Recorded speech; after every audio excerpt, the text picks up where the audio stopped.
The sprawling estate in Santa Fe had been a sanctuary for Gene Hackman in his later years, a quiet retreat far from the chaos of Hollywood. But after his passing, the house changed hands, landing in the possession of a young couple from Los Angeles, Mark and Olivia Holloway. They had made their fortune in tech and longed for a peaceful existence in New Mexico, enchanted by the desert's endless horizon and the property's rich history. From the moment they moved in, though, something felt wrong. It started subtly. Olivia would wake up in the dead of night to the faint echo of a typewriter clacking away in Hackman's old study. Mark dismissed it as the creaks of an aging house, but the sounds became more distinct, measured keystrokes, the scrape of a chair shifting across the wooden floor. One evening, Olivia walked past the study and saw the desk lamp flicker on, illuminating the empty room. A sheet of paper sat in the old Remington typewriter Hackman had left behind, the ink still fresh on the page. A single sentence had been typed. "You don't belong here." Mark, a skeptic, refused to be rattled, but Olivia was beginning to feel watched. She'd catch glimpses of movement in the periphery of her vision, shadows shifting when nothing was there. Then came the footsteps. Heavy, deliberate, pacing the upstairs hallway late at night. One night, after a particularly vivid nightmare about drowning in an ocean of sand, Olivia woke to find their bedroom door open. Standing in the hallway was a figure tall, broad-shouldered, its presence unmistakable. It was Gene Hackman, or at least something that looked like him. His face was obscured in darkness, but the outline was unmistakable. She tried to scream, but no sound came out. Then, in an instant, he was gone. Mark finally admitted something was wrong when he found a manuscript on the study desk one morning. It hadn't been there the night before. The title page read, "The Final Act, a story by Gene Hackman." The pages were filled with dense, frantic prose describing the lives of a couple eerily similar to Mark and Olivia. The story detailed their move into the house, the strange occurrences, and, chillingly, how their presence had angered something in the walls. The final paragraph was only half finished, the last words reading, "They should have left when they had the chance." The rest of the page was smeared with ink, as if the writer's hands had trembled violently before stopping. By this point, Olivia refused to sleep in the house. She booked a hotel in town while Mark, still determined to prove this was all in their heads, stayed one more night. At 3:17 a.m., Olivia's phone rang. It was Mark. His voice was a hoarse whisper. "He doesn't want us here. I can hear him breathing in the walls." Then the call cut off. When the police arrived the next morning, they found Mark outside, barefoot and covered in dirt, staring blankly at the house. He couldn't remember how he had gotten there, only that he had been pushed. Inside, the study was in disarray. The typewriter had been smashed to pieces. The manuscript was gone. The only thing left on the desk was a single scrap of paper with one final message. "You listened. Good." Mark and Olivia left Santa Fe that same day. The house sat abandoned for months before a real estate firm bought it at auction. Strangely, no record of the final act manuscript was ever found. Locals say the house still sits eerily quiet at night, except for the occasional sound of a typewriter clicking away in the darkness. The Holloways left Santa Fe under the weight of silence, their departure unceremonious, as if they feared lingering too long would rouse something best left undisturbed. The house sat vacant, its adobe walls soaking in the desert sun by day and whispering to the wind by night. Time passed, and the land agents who acquired the property saw nothing more than its monetary potential. A historic home once owned by a Hollywood legend. A piece of real estate that could attract the kind of buyers who yearned for a life draped in old-world charm. It was in this manner that the house found its next occupants. A writer and his wife, drawn to the stillness of the desert, believing the solitude would feed his creativity. Nathaniel Carter was a man who had spent the better part of his years chasing words, penning novels that teetered on the edge of recognition without ever quite tumbling into fame. His wife, Eleanor, had long since accepted this pursuit, though she bore it with a quiet patience that sometimes masked the exhaustion of living with an artist.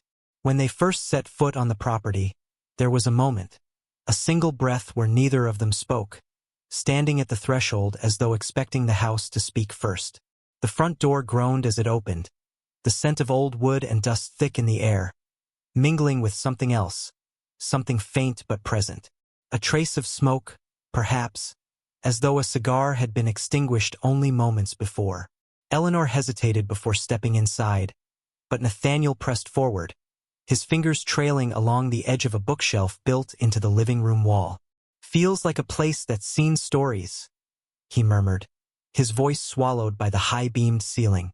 Eleanor only nodded, her eyes drifting toward the hallway where the light seemed to bend strangely, shadows curling in the corners. The rooms were wide and spacious, the floors uneven in places, groaning beneath their weight as they explored. Nathaniel was immediately taken by the study, where the heavy mahogany desk still stood, its surface marred with faint scratches, its drawers reluctant to open, as if resisting unfamiliar hands. A single bookshelf lined the far wall, empty except for a small, unmarked leather journal tucked against the corner. He picked it up, tracing his thumb over the cover. "Left behind," he mused, flipping it open. The pages were blank, yet the spine cracked like it had been used before. Eleanor, watching from the doorway, shivered though the air was warm. "I don't like this room," she admitted, arms crossed over her chest. Nathaniel smiled, distracted already by the possibilities that stirred in his mind. "That's because you're not a writer." The days unfolded uneventfully, the house offering no signs of the peculiarities that had driven its previous owners away. But at night, when the desert grew cold and the wind howled through the arroyos, the silence of the house became thick, pressing against their ears. Eleanor woke more than once with the sensation that something had shifted in the darkness, though she could never pinpoint what. Nathaniel, lost in the throes of inspiration, dismissed her unease. He had begun writing feverishly, his mind alight with new ideas, though he could not recall when exactly the words had started flowing so easily. There were moments when he would pause, fingers hovering over the keyboard, certain he had heard something just beyond the edge of sound, a whisper, or perhaps the faint tapping of keys that were not his own. One evening, Eleanor walked into the study to find him staring at the screen, his brow furrowed. "What's wrong?" she asked, stepping closer. Nathaniel exhaled slowly, his fingers flexing. "I don't remember writing this." Eleanor leaned over his shoulder, her eyes scanning the text. The words were dense, urgent, describing a man who had come to a house in search of inspiration, only to find himself slipping, day by day, into something else. The prose was vivid, laced with unease, but what made Eleanor's stomach tighten was the way the sentences shifted in tone, as though another voice had begun to weave itself into the narrative. The last line sent a chill down her spine. "He does not realize he is only finishing what was left undone." She turned to Nathaniel, searching his face. "You didn't write this?" His throat bobbed. "I don't know." Outside, the wind pressed against the house, rattling the glass panes of the study window. Somewhere deep in the walls, there came a sound, the faintest click of a typewriter key, a single stroke in the stillness. Don't forget to subscribe and like if you liked this story. The desert wind had a way of making the house feel alive at night, as though it breathed with the shifting sands. It crept in through the cracks in the old wooden beams, sending drafts curling beneath doors, brushing against the curtains with unseen fingers. In the study, where Nathaniel now spent most of his waking hours, the air felt different, denser, weighted, as if the room itself carried an expectation. The words continued to flow from his fingertips, faster than they ever had before. He wrote with a feverish intensity, rarely stopping to reread, barely pausing to eat. The story took shape on the screen, though it never quite felt like his own. The man in the story, his protagonist, had come to a house much like this one, a place filled with silence and echoes of a past not yet willing to be forgotten. And the further Nathaniel sank into the narrative, the more the details began to align with reality. The small creaks in the floorboards when no one was walking, the faint scent of smoke that seemed to linger in the study, rich and acrid, curling through the air as though a cigar had just been stubbed out. The sensation, late at night, that he was not alone in the room, that something stood just behind him, watching, waiting. Eleanor grew more restless with each passing day. She spent less time in the house, preferring long walks along the dry, winding trails that stretched beyond the property, the sky vast and endless overhead. She had never been one for solitude, and yet here, in this place, she felt it pressing in on her, wrapping around her like a second skin. One evening, as the sun dipped below the horizon, casting long, bruised shadows across the desert floor, she returned to find Nathaniel still at his desk, his face illuminated only by the pale glow of the computer screen. The rest of the house lay in darkness. She hesitated at the threshold, unwilling to step into the study. "Have you eaten today?" He did not respond immediately. His fingers hovered over the keyboard, unmoving, as if caught between thoughts. Then, slowly, he turned his head toward her. His face was gaunt, the hollows beneath his eyes deepened by sleepless nights. His voice was rough, his throat dry. He swallowed, blinking as if coming out of a trance. "What time is it?" Eleanor exhaled sharply. "It's nearly 9.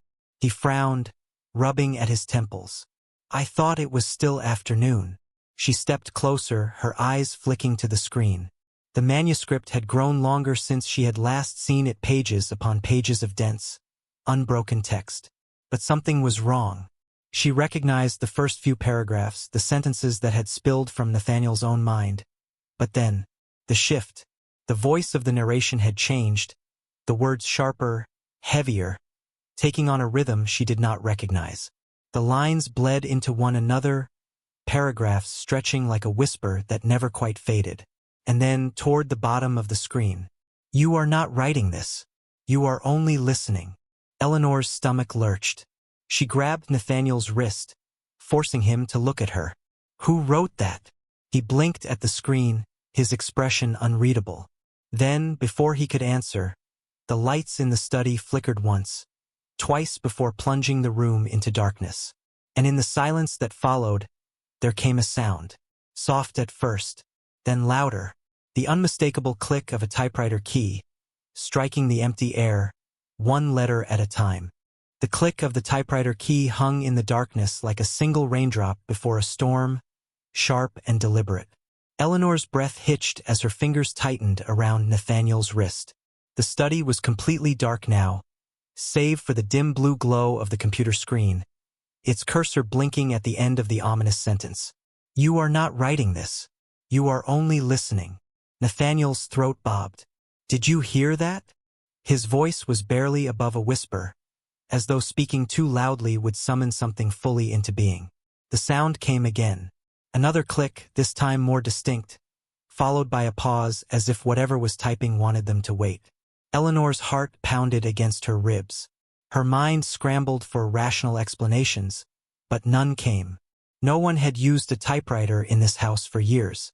The only one that had ever been here, the one Hackman had left behind, had been found in pieces, destroyed by the Holloways before they fled. And yet, click, the air grew heavier, thick with an unplaceable scent. It was not quite smoke, not quite dust, but something old, something Eleanor could only describe as presence. Then, suddenly, the computer screen flickered. New words began appearing on the page. Slowly, deliberately, one letter at a time. Nathaniel and Eleanor watched, frozen, as the words unfolded before them, unseen hands pressing them into existence. "Why did you come back?" Eleanor let out a shaky breath. "Nathaniel," she whispered, tugging at his arm. "Turn it off. Turn the damn thing off." But Nathaniel didn't move. His face was pale, his pupils wide, fixed on the screen as though caught in a trance. His lips parted, forming silent words. Then, to Eleanor's horror, his hands lifted toward the keyboard. He began to type. "I never left." A cold wave of dread washed over her. "What are you doing?" Her voice cracked, but Nathaniel barely seemed to hear her. His fingers moved with unnatural ease, the words spilling out faster than she had ever seen him type. "You called me back. You never finished the story." The air pressed against her ears, thick and humming. The study door, which had been left ajar, creaked as though shifting on its own. Eleanor's pulse hammered. This was wrong. Everything was wrong. And then, the temperature in the room dropped so suddenly that her breath came out in a misted exhale. The sound of the typewriter grew louder, echoing through the walls, rhythmic and unrelenting, as if the house itself was writing. Nathaniel gasped, his back arching slightly as his hands went rigid over the keyboard. And on the screen, a new line appeared this time, typed without his touch. The end is not yours to decide. The lights in the study flickered violently, the computer monitor crackling with static. The air felt as though it had been sucked from the room. Then, a single breath, low, raspy, right behind Eleanor's ear. She turned, barely suppressing a scream. But there was nothing there. Nothing but the empty room, the quiet hum of the computer, and the distant sound of footsteps retreating down the hallway. Eleanor's breath came in short, shallow gasps. Her body screamed at her to move, to run, but her feet remained rooted to the floor. The study door was still open, the hallway beyond it stretching into the dark, where the sound of retreating footsteps had just faded. The house was listening, watching. Nathaniel was slumped in his chair, his hands limp over the keyboard, his breathing ragged. The glow of the monitor flickered erratically, casting strange shadows across his face. Eleanor reached for him, gripping his shoulder and shaking him hard. Nathaniel! His head jerked up. His eyes weren't right. Dark, unfocused, glassy. His pupils were blown wide, reflecting only the pulsing light of the screen. And then, as if waking from a deep sleep, his face contorted in confusion. Ellie! His voice was hoarse, like he had been screaming for hours. We have to go, she said urgently, her voice barely steady. Now. He blinked rapidly, as if trying to reorient himself. His gaze flicked to the screen, and for the first time, true horror dawned in his expression. He shoved himself away from the desk so suddenly that his chair tipped over with a crash. The words on the screen had changed. You were never supposed to leave. A sudden gust of wind tore through the room, though the windows were shut tight. The bookshelf rattled. The lamp on the desk flickered violently, and then, the typewriter began to scream. It was a high, metallic screech, an unnatural wail of clacking keys slamming down one after another, faster and faster, though nothing touched them. It was no longer simply writing, it was howling. The house itself seemed to convulse. The floorboards beneath their feet trembled. The walls groaned. Eleanor grabbed Nathaniel's wrist and yanked him toward the door. Move! They stumbled into the hallway, the shadows stretching and shifting around them. The air had turned thick, suffocating, pressing against Eleanor's skin like unseen hands. The walls felt narrower, as if the house was trying to close in on them. Behind them, the study door slammed shut with a force that shook the house. Nathaniel was gasping, his limbs sluggish, as if something unseen was trying to drag him back. Eleanor half-dragged him through the hallway, toward the front door. They reached it just as the lights in the entire house flickered out. For a single, unbearable second, there was only silence. Then, the front door burst open on its own, flinging outward as if spat from the house's throat. The force of the wind sent Eleanor and Nathaniel stumbling into the cool desert night.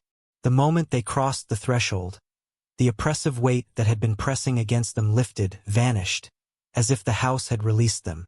They didn't look back. Not when they ran to their car, hands shaking too violently to get the keys in the ignition on the first try. Not when the engine finally roared to life, and Eleanor slammed her foot on the gas, the tires kicking up dust as they sped down the long, winding driveway. Not when they reached the main road, the house shrinking in the rearview mirror, its windows dark and empty. Not even when, for the briefest moment, Eleanor swore she saw a figure standing in the upstairs study window, tall, broad-shouldered, and still as death. They left Santa Fe that night. They never spoke of it again. And the house still stands, waiting for the next writer who dares to sit at the desk. They drove in silence, the desert night stretching endlessly around them, vast and indifferent. Nathaniel sat rigid in the passenger seat, his fingers digging into his knees, his breathing still uneven. Eleanor kept her eyes fixed on the road ahead, refusing to glance at the rearview mirror again. The farther they drove, the more the house seemed to loosen its grip, as though the presence inside had finally accepted their escape. And yet, something lingered in the air, an aftertaste of something unfinished. It wasn't until they crossed the city limits that Eleanor finally spoke, her voice barely above a whisper. "You did write something in that house, didn't you?" Nathaniel exhaled shakily, staring out the window. "I thought I did." Eleanor tightened her grip on the wheel. "And if it wasn't you?" Nathaniel didn't answer. He didn't need to. They left Santa Fe before dawn, never once looking back. The house sat empty once again, its doors locked, its windows collecting dust. The real estate agents tried listing it, but buyers were hesitant. Whispers of its past still clung to it, rumors of strange occurrences and sudden departures. It remained on the market, untouched, abandoned. Then, one morning, a cleaning crew arrived to prepare the house for a scheduled showing. They moved through the rooms, dusting, sweeping, muttering to themselves about the eerie silence that filled the place. When they reached the study, they found the desk exactly as it had been left, the air inside thick with the faint scent of tobacco. The computer was gone. Nathaniel had taken it with him, but the bookshelf stood tall against the wall, empty except for a single object resting on the middle shelf. Typewriter, pristine, whole, as if it had never been destroyed. One of the cleaners hesitated before stepping closer, reaching out to brush the dust from its keys. The moment his fingers touched it, click, the sound echoed through the room, sharp and final.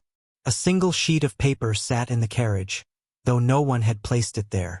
On it, typed in perfect black ink, was a single sentence. "The story isn't over. Don't forget to subscribe and like if you liked this story."